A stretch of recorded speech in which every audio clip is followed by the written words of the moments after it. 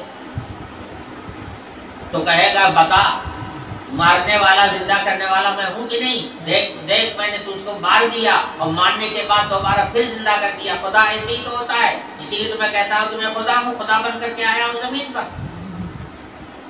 اب تو ایمان لائے گا کہ نہیں لائے گا؟ تو حضرت خضر کہیں گے اب تو ہمارا ایمان اور پکا ہو گیا. حضور نے ہمیں یہی تو بتایا تھا کہ وہ ایک آدمی کو مار ڈالے گا اور مارنے کے بعد پھر زندہ کرے گا. تو اس کا تجربہ تو نے میرے ہی اوپر کر لیا، تو مجھے تو اور یقین ہو گیا کہ رسول اللہ صلی اللہ علیہ وسلم کی بات صحیح. بعض مفسرین کا کہنا یہ ہے کہ وہ مرد مومن جو دجال کے سامنے آئے گا اور اس طرح سے مقابلہ اس کا کرے گا وہ حضرت خضر ہی ہوں گے. بعض مفسرین کا خیال یہ ہے.